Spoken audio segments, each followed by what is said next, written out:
春交际，咳嗽来袭，百姓食疗方法五花八门。拿百合做稀粥，我们治疗咳嗽呢，药要对症，对症下药，精选食材，中医专家为您缓解咳嗽出妙招，敬请收看。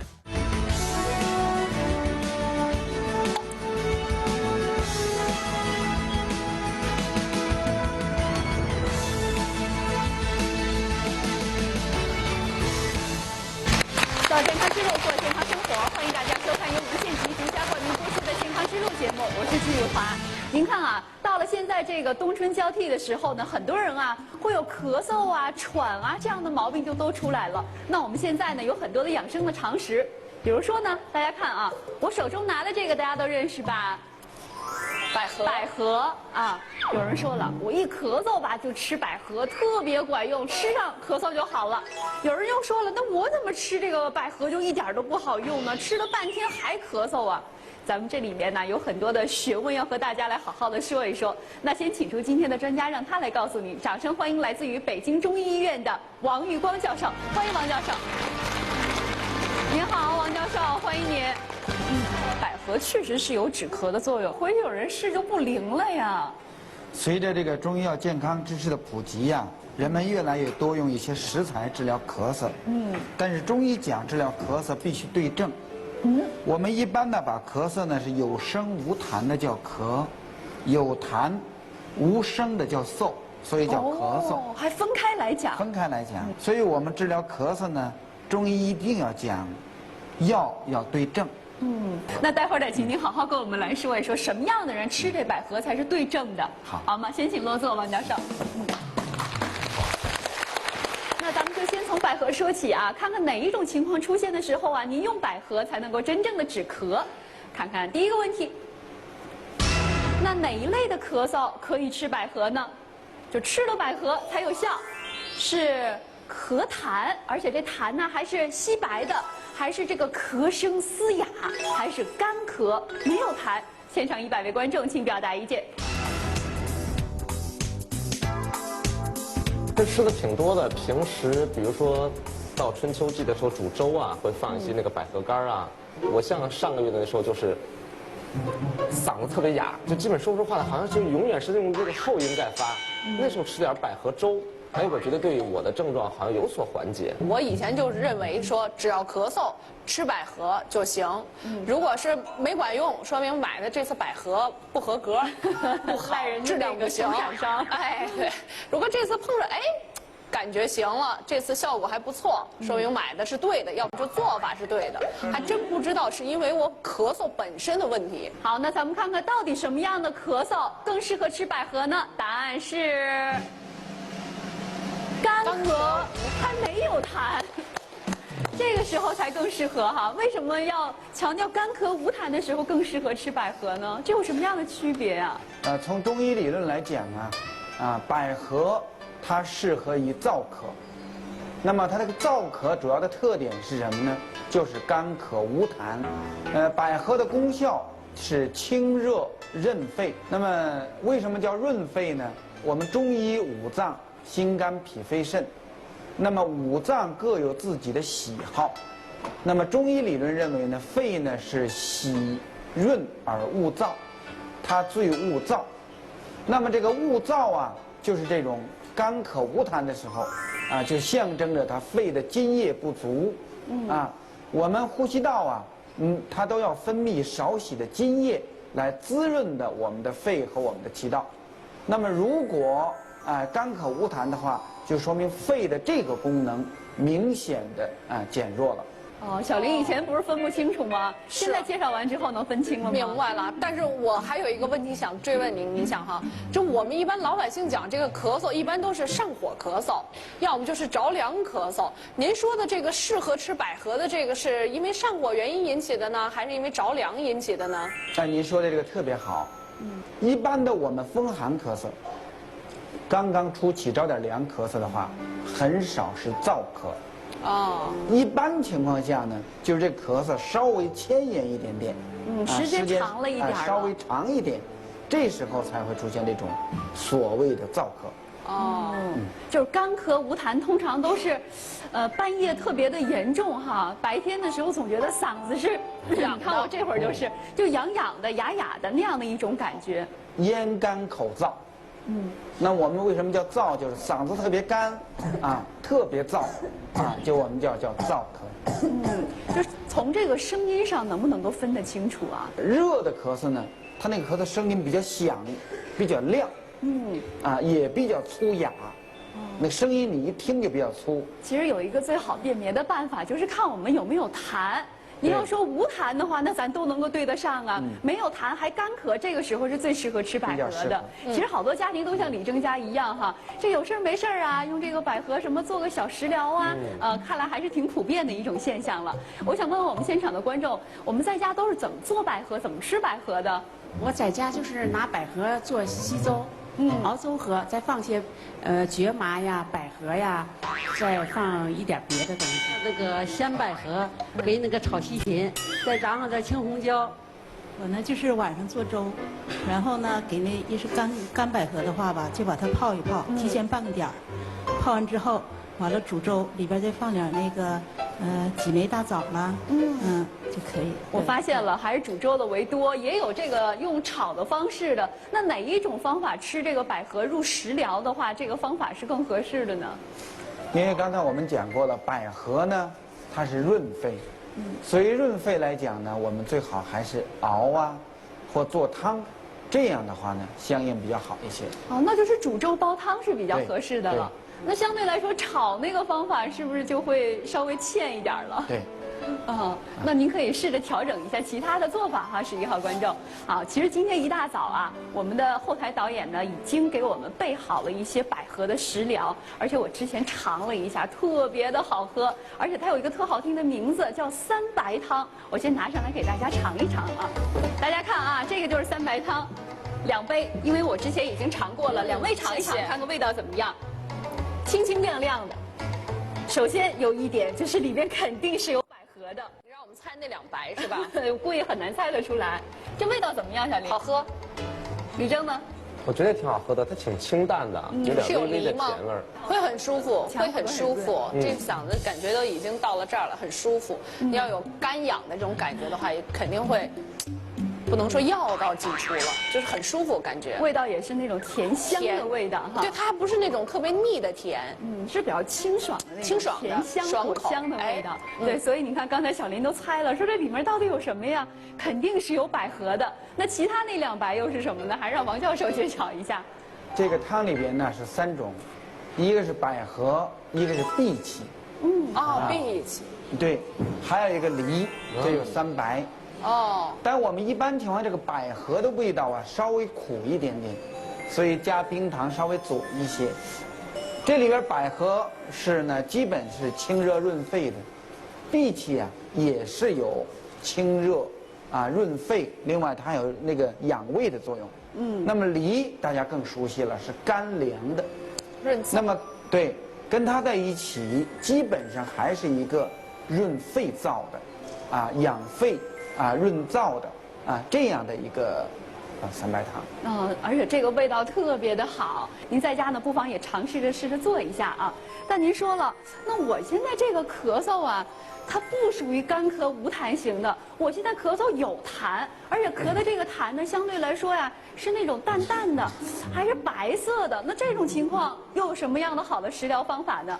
还是有很多高招的啊。我们来看看下一个问题。那当您咳的这个痰是稀白的时候，咱们又适合吃点什么呢？还是用食疗的办法啊？这个都在厨房当中有，是干姜、大蒜还是洋葱呢？现场100位观众，请表达意见。李征，你们家要是比如说小孩、老人家遇到这种情况，这家庭主妇啊和一家之主会有什么样的一些食疗方吗？我们有时候会，你说要伤风的话，会用那个香菜根啊，还有那个葱根啊，我们煮一个汤。但是要说这个咳嗽稀痰的话，我觉得这个可能就是大蒜当中有好多的这个大蒜素哈，它本身也是提取抗生素的一种物质。那它用天然的方式，我觉得能够去消灭很多的细菌。哦，所以你们家是用大蒜的方法？对，包括小林，咱们家呢？拌一些菜也在用啊。我上次呢，就孩子咳嗽的时候，我妈妈给我发了一个微信，我妈说啊，就这个大蒜加上冰糖熬的什么时候就发了白以后就会止咳，所以我是根据大家这个经验所谈，要吃大蒜，要煮水。我都没喝过那个蒜水是什么味道，给您超难试过，还可以。那我们来看看大家会怎么样的来选择啊？大家吃的更多的是干姜和洋葱，那到底当您咳白痰的时候，更适合吃哪一味食疗方呢？等一下广告，让专家来告诉您。无限极提示您，健康之路精彩继续。冬春交际，咳嗽来袭，百姓食疗方法五花八门。拿百合做稀粥，我们治疗咳嗽呢，药要对症，对症下药，精选食材，中医专家为您缓解咳嗽出妙招，敬请收看。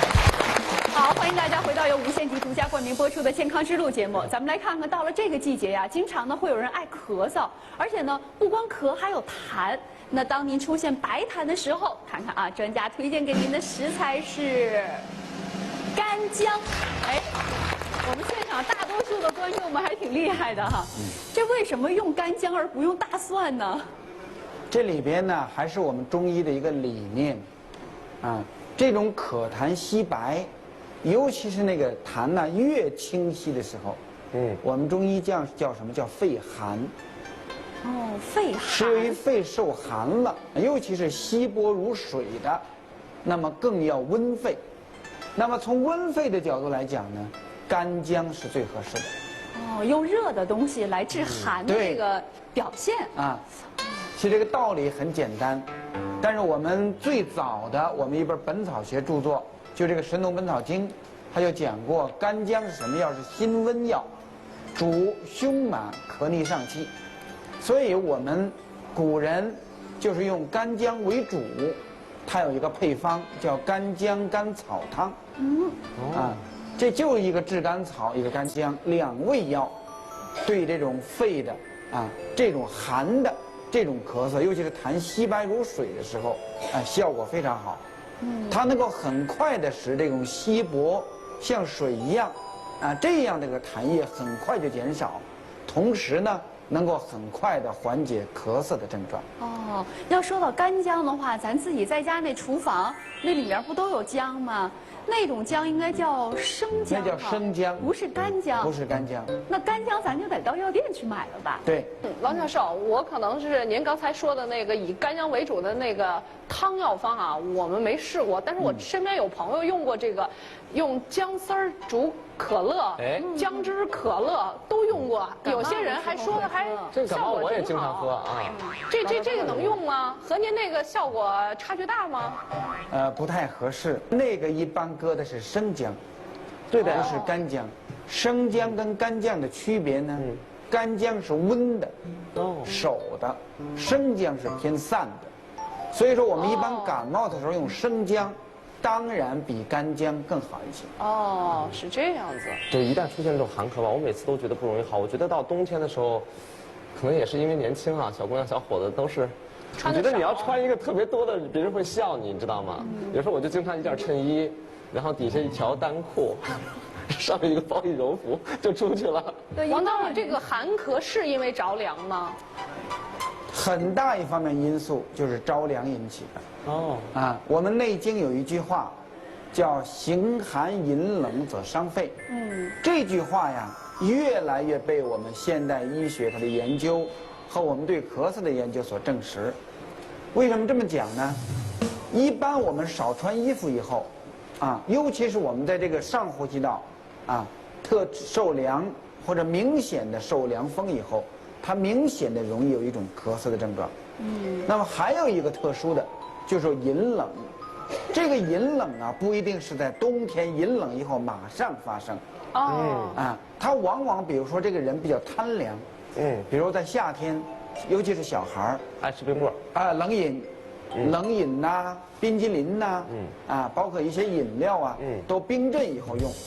这种情况下，它伤的不仅是脾胃，而且它特别的伤肺。所以很多时候咱们也不太能够就总结出来，或者是搞清楚哈。就一旦出现白痰的时候，咱们身体还会有什么其他的反应吗？痰咳一般情况下有几大表现，痰是稀薄的，往往呢是泡沫或者水一样。另外口一般不咳，口不咳，口不太干，另外呢后背呢基本上它比较怕冷，那么这个是寒咳的表现。所以到了这季节还真得多穿一点儿，要不然穿太少不光感冒，这咳嗽吧有的时候还真的是特别不爱好。那当您啊不仅是咳嗽的时间特别长，而且痰呢又非常多，像这种情况，咱们又有什么好的食疗方可以推荐给您呢？我们来看看下一个问题。那当您咳嗽痰多的时候，咱们是喝点什么最好呢？用的还是食疗的办法啊，是罗汉果水、陈皮水还是梨水呢？现场100位观众请表达意见。哎，我觉得就是罗汉果水，我觉得就是痰不多的时候，痰多更别说了，我觉得更好用了。经常出现有人就说话的时候就说，现在清一下嗓子才能说呢。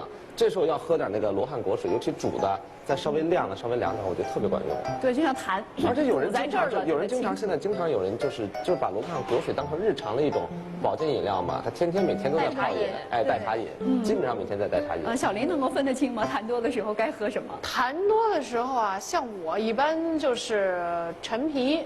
为什么咱们都说那个吃橘子的时候，小时候咱们一般吃橘子都掰得特清干净，完了别掰啊，里面这个白的那个丝儿啊是化痰的、止咳的，所以这陈皮它这多多少少得带点吧。那我们来看看我们现场的观众啊能否分得清楚啊？看大家的选择，大多数观众选择的是梨水啊。好像和你的选择并不一样。那我们来看看，对，到底啊这个痰特别多的时候，总觉得很堵得慌，这个时候啊用什么方法呢？推荐给您的是，你瞧，陈皮水。现场只有1/5的观众选对了啊，也就意味着4/5的观众还没有意识到，咱为什么要用陈皮水啊？我们这道题啊。出的一个前提是咳嗽痰多，那么这种情况下呀，我们中医还有个理论，叫呢，肺为储痰之器，脾为生痰之源。那么这个痰如果痰比较多，不是特别黄的话，我们叫湿咳。就是干湿的湿，这叫湿咳。那么这种情况下，要从健脾入手，就是燥湿化痰。那么这种情况下我们最好的选择呢，就是陈皮水。陈皮是健脾胃的哈。健脾胃的，那么陈皮它主要的作用呢是理气健脾、燥湿化痰。它主要用于咳嗽痰多，然后呢胸脘胀满，主要胸脘就肚子有点胀，胸也有点闷。它主要归的是肺脾经，它的性味是辛、苦、温。那么这种辛苦温的角度就能够理气健脾、燥湿化痰。刚才李征讲的那个罗汉果水呀，它主要的作用是什么呢？是利咽。嗓子特别不舒服，总感觉有点刺激，有点异物，甚至稍微有点疼。这个罗汉果呀，清热、利咽的作用强一些。那么这个梨，对于这种痰多的是反的，是完全相反的。痰越多越不能吃梨。是什么？喝了梨水会怎样呢？这个梨叫干凉，你这个痰湿本来是由脾不足生的湿化的痰，那你越用这种梨的干凉，那么这种痰就会越多。尤其是一些小孩儿，肚子胀，痰多不容易出来，而且这个痰关键是痰不黏，大家一定要注意，痰不是黏的，不是黄的，这个时候你越用梨，相反你的作用越不好。那感觉就是咱用陈皮给它健了脾胃了，才能够把那个痰源给它断了。太对了，这个才是最根本的一种方法。这陈皮和那橘子皮一样吗？就是在家怎么用啊？我有的时候就是，比如说吃完了我洗一洗，我直接放在放暖气上烤着。我都不烤，我直接泡着。这个橘子啊，全身都是宝，橘叶、橘皮，里边您刚才小林讲的里边那个白的叫橘络。哦，橘络啊，里边那个核叫橘核，都入药。但是入药啊，它选择这个成分和我们泡制是不一样的。这是橘子，这是你放在暖气上薄的橘皮。但是我们用的可不是这些，我们用的是这样橘皮以后风干3年之后，大概我们叫陈皮。哦，对，3年以后才叫陈皮那就叫陈皮。越时间越长，效果越好。放的时间呢稍微更长久一些。那么为什么叫陈皮呢？所以它的作用呢，燥湿化痰作用会更强一些。一般要是用陈皮的话，经典的名方当中会怎么用啊？尤其是化这个痰特别多的。我们用陈皮的方子啊，古人特别多。那么我们一个经典的方子就是我们讲究2陈丸，或者叫2陈汤。这个2陈指的就是半夏和陈皮，半夏也一定是比较陈的半夏。陈皮呢，当然是我们3年以上的这种陈皮了，就是一个典型的2陈丸。它主要的作用跟我们讲的是一样的，就是健脾、燥湿、理气、化痰。对，这个是在中药店能够买到现成的，是吧？有中成药叫痰湿咳嗽。那王教授，我记得我原来咳嗽的时候，当时我看医生的时候还给我开过一种跟橘子有关，叫橘红丸。对，橘红止咳丸。对，这个橘红是不是就指橘子当中提取出来的？一般呢，我们用的橘红啊，有橘红，还有化橘红。但是我们一般燥湿的力量比较大的是叫化橘红。什么是化橘红呢？是柚子皮。就我们吃的那个柚子嘛，大柚子。对，这个柚子皮它燥湿的作用要比我们这个陈皮还要强一些。所以你说的那个橘核丸或者是橘红丸，我们大致上用的是化橘红，是柚子皮。就不光肉能够被咱们食用，得之美味，同时啊，这个果皮你也千万别浪费了。咱们看看自己在家用这个橘子皮呀、柚子皮呀，也能够做什么样的一些小的食疗方，对您缓解咳嗽有痰也是有帮助的。我们让何博士介绍给您，有请何家。好的，小季。那这个柚子和橘子呢，都是这个季节比较常见的水果。那这个咳嗽痰多啊，也是这个季节比较常见的疾病。所以呢，今天啊，我就教给大家我们怎么样用这个常见的水果来解决我们常见的问题。我们做一个蜂蜜柚子茶啊，大家不知道听没听说过？在超市里面呢，这个东西卖的可贵了，咱们自己啊其实可以做。准备这个大的柚子、橘子，那么还有呢一些蜂蜜，然后再准备一个空的玻璃瓶，其实就可以做了。那在我们做之前呢，一定要注意，先把这个手啊一定要洗得非常的干净啊，然后呢橘子皮呢也要洗干净，把这个皮儿剥下来。然后橘子瓤呢别浪费，然后呢柚子呢我们也是要削皮儿啊，因为我们在做这个蜂蜜柚子茶的时候呢，我们只用到它的外壳黄黄的这个部分，所以呢我们准备这样一个削土豆的削皮刀，把这个皮儿削下来。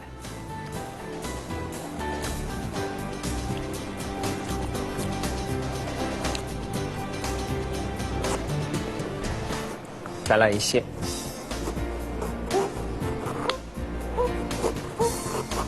好，那因为呢这个柚子皮啊，往往呢比较麻、比较苦，所以呢这个橘子皮呢，它们两个的量1比1左右。大家看一看，差不多就是这么多啊。还是要提醒大家，一定要先洗过，然后呢我们用刀把它切成细丝。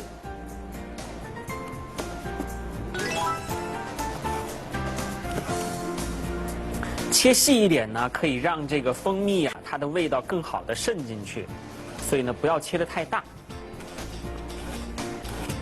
好，然后再切一些柚子皮，再切一点哈。好了，那这个皮儿先切好了，那皮儿切好了之后呢，我们要来处理一下这个玻璃瓶。大家看到清洗之后的这个玻璃瓶啊，里面有很多的生水，有很多自来水。那么如果这个水分太多啊，这个蜂蜜柚子茶呢，它就比较容易变质，甚至呢会长一些霉菌。所以呢，我们先要把这个水给它沥干。我们可以用这个微波炉稍微的打一打，把里面的这些细菌啊、霉菌呢都杀干净。那或者呢，非常的简单，我们用一个吹风机把这个水分给它吹干就可以了。好，处理好了之后，我们就把这个柚子皮还有橘子皮装进来。如果我们喜欢吃这个味道的话呢，我们可以多做一些啊，因为我们现场的时间的关系呢，所以我切的这个皮儿比较少啊。好了，加多少蜂蜜呢？一般来说啊，就是1:1的量，就是蜂蜜和这个皮儿的量，总共呢是1:1。那如果大家喜欢这个吃的甜一些，不要让这个柚子皮的味道太重，那您就多加一些蜂蜜啊。但是呢，我喜欢吃这个皮儿的这个香味儿，所以呢，我的蜂蜜会少一些。这样的话呢，这个味道会更加的浓郁啊。好了。把它装好之后，密封起来，把这个盖拧紧，然后呢放在冰箱里，放上1个星期左右。那这个柚子皮和橘皮里面的味道就完全的渗透到这个蜂蜜里面来啊，这个蜂蜜呢就变得非常的香甜可口了。这个呢是我提前给大家做好的这个蜂蜜柚子茶，我们把它捞出来尝一尝。我还准备了2个干净的玻璃杯。还有一些开水，哇，好棒，好香啊！舀到玻璃杯里来，多要一些这个皮儿。热水冲调一下，再来1杯。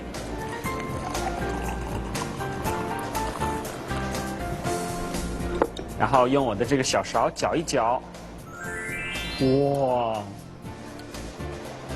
那这个蜂蜜柚子茶呢，这个香味闻起来非常的浓郁，滋味啊也是完全可以媲美超市里卖的昂贵的蜂蜜柚子茶。那现在呢，我已经调好了2杯，请我们的2位嘉宾啊，这个李征还有小林，让他们来尝一尝吧。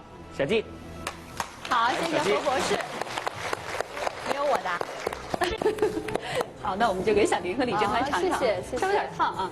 你尝尝和我们在超市里买到的那个就是特贵那种蜂蜜柚子茶有什么样的区别没有？怎么样味道？李征能接受吗？我觉得真的很有香气，有那种柚子和那个橘子皮散发出来那种天然的香气。我在这儿都能闻得到那种橘香味，特别清香悠远。你可以闻闻。但是我觉得何博士肯定特别舍得，不让我闻也不给我喝。他特别舍得放蜂蜜。挺甜的，而且这个做法我觉得特别的经济。对，你想我们要买那个蜂蜜柚子茶的话，大概要40-50块钱1瓶哦，特别贵。对。但这个我刚才核算了一下，成本也就在10块钱以内，这一大瓶是完全没问题的。反正这也是属于叫废物利用，变废为宝哈。对。那咱们来看看啊，刚才推荐给您的这个蜂蜜柚子茶呀，适合您这个痰比较多的情况哈，不妨来试一试。但是您说了，我现在啊这个痰呢，不光是多。而且使劲儿，怎么咳它也咳不出来。我不知道大家有没有遇到过这种情况，有的话请举手示意我一下。我有的时候就是那怎么咳，老觉得还在里边呢似的，往外怎么咳也咳不出来。那通常这种情况下，您会怎么样尽量的把痰给排出来呀？有什么小方法没有？那反正就是吃点药呗，再弄的那个冰糖的那种水，梨水，老在这儿刮着就出不来。哦，那您就这样使劲咳，我刚才看您咳得特别的辛苦。是。那有没有什么方法？您有没有试过呀？没有。还没找到招呢，就是吃药，吃药。那我觉得接下来的这个方法您一定要好好记牢了哈，对您现在的这种情况其实是特别有帮助的。咱们来看，当您咳痰使劲咳也咳不出来的情况下，专家会给你推荐什么好办法？看下一个问题。那有痰咳不出的情况下，咱们适合吃点什么呢？还是用的食疗方？是拌萝卜皮、拌桔梗，还是山楂拌梨丝儿呢？现场100位观众，请表达意见。李征有没有遇到过这种情况？怎么咳也咳不出来？有，我前段时间还有呢，我就怎么咳也咳不出来，我就玩命咳。办法就是较劲是吗？对，我就玩命咳，然后我就深吸一口气的使劲咳。我觉得李征特轴，你知道吗？你可以借助外力啊，让家人给拍背。我咳的时候，通过这个外力，借助一个外力咳。如果这个不行的话，那我想办法。那他既然不出来，是要给它化了，在里边就没这个痰不就行了吗？那你用过这3样食材吗？真不知道，就是可能就是去吃一些化痰的药。但是这个食物里面，如果要是真能有这种的办法，或者是达到一样的效果的话，我宁可选择吃这个食物啊。我得吃哪样东西啊，才能够真正的像你提到，把痰化掉？这看来其中有一些小秘密的啊。我们看看大家是否掌握了这个秘密。大多数观众选择的是拌萝卜皮儿。这拌萝卜皮儿的道理是什么呢？那等一下广告啊，让专家来和您说一说，当你有痰咳不出的情况下，适合用什么样的食疗方？无限极提示您，健康之路精彩继续。最常见的咳嗽却有最多的误区，最简单的咳嗽却有最复杂的原因。我们真想不到说啊，这咳嗽有可能是便秘引起来的。中医专家为您缓解咳嗽出妙招，敬请收看。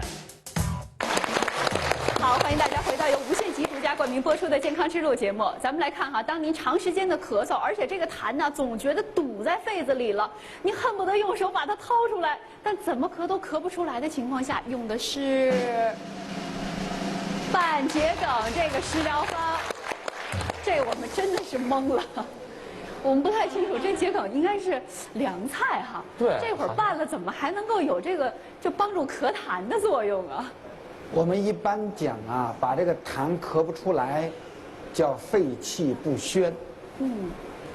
它主要的原因有2点，第一个呢就是这个痰呐相应的黏了一些，第二个原因呢是这个我们气道里头排痰能力明显下降。那么这个桔梗，我们中医它有宣肺的作用，啊，另外呢，它在我们化痰药里边，它叫什么呢？叫恶心类祛痰药。它是一种刺激类的祛痰药，它主要是让我们这个气道里面呢，是让这个痰液尽量的变稀释一些，同时这样有助于呢我们这个痰涎容易呢逐渐的出来，那么主要是它的作用。那么这个桔梗治疗这种痰不容易卡出大概从我们汉代我们中国人就把它作为一个很好的化痰药来应用了。那通常要是您遇到痰多咳不出来的病人，会怎么给他们开这个小方子呀？大家可以用这个方子：桔梗杏仁、知母、远志、黄芩。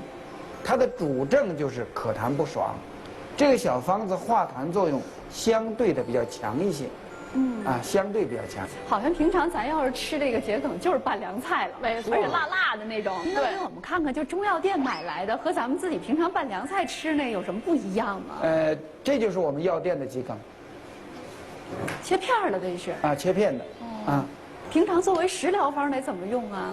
你可以用桔梗10克，然后用粳米，就是我们的大米，然后呢在水。熬这个桔梗，熬完以后喝这个汤就行。煮粥喝。煮粥喝。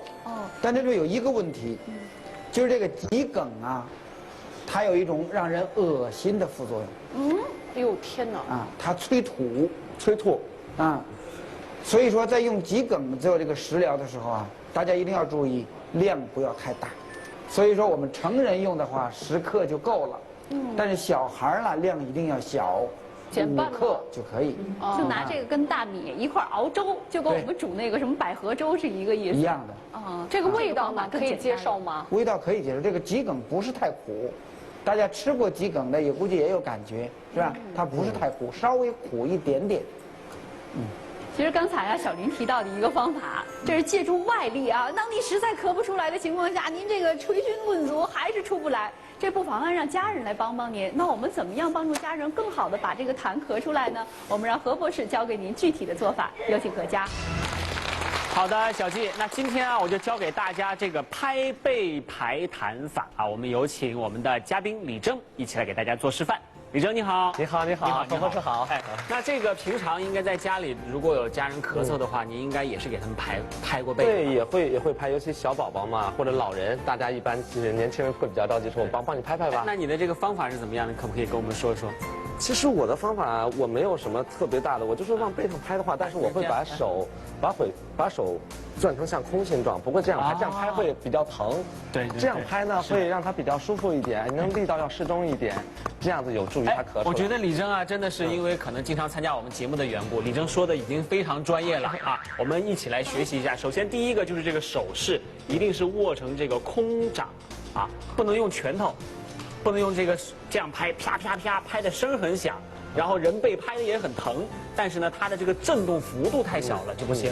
所以这是第一个。第二个呢，这个拍的顺序也很有讲究。那李征，你先来坐上。好。头朝脸朝那边啊。哎，我们拍的时候呢，因为我们知道这个肺的走势啊，哎，是从中间开始往旁边分叉的，所以呢，我们拍的时候呢，应该是从下往上。然后呢，从外向内，也就是从两边斜着往上拍到这个后脖梗的位置，这是拍的方式。那拍的时候呢，这个震动的幅度啊，这个频率，震动的频率一定要快。那这样，好。每一下呢，感觉应该有一个震动的这个感觉，让它充分的震动。我们要想象一下，把这个震动打到它的这个肺的深部啊，就像用这个内功似的。再看一看啊，来拍。好，那么同时呢，这个被拍的人李征他也不能够闲着啊，他应该同时进行咳嗽啊。我们来试一试啊，我一边拍，你要一边咳。对，哎，你要顺着我的这个拍的这个方式，对。慢慢咳。好，那有些老年人啊，因为他排痰呢确实不太顺畅，所以这个时候呢，除了咳之外，我们还可以让这个两手交叉，看着我，两手交叉，按到自己的腹部的这个位置，哎，给它加一加压。那么咳的时候，哎，稍微有一点压力，这样咳起来会更轻松一些。来，我靠着你啊。那如果这个老年人坐的时候不太方便呢，我们可以用另外一只手，用左手来护住他的胸口的位置，稍微抬住他。然后呢，他自己的双手呢按住腹部，然后我们再来咳。哎，这样感觉是不是要好一些？明显感觉到那个咳的力度会一下就变大了。这个方法呢就可以帮助他排痰，学会了没有？哦，我学会了啊！那你在我身上来实习一下。好。哎，将来也就方便你给别人拍。好，那还是这样。好，咱们先从第一步开始。好，那手呢要握成空心状，对。然后因为肺呢是从两边，那我们要从下往上去拍。对。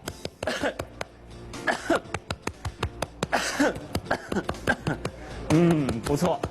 哎，我觉得李征已经掌握这个方法了。哎，再来一次吧。然后我这个时候我再用手，大家注意咳的时候啊，不是用嗓子，不是这样咳，而是感觉有深度的每一次用力咳出来。这样的话，它的排痰的效果会更好。来，我也按住自己的腹部啊。我轻轻护着。好，但是你别护着我嗓子眼儿了，咳不了了。护到胸上啊，好，护住胸口上啊。好。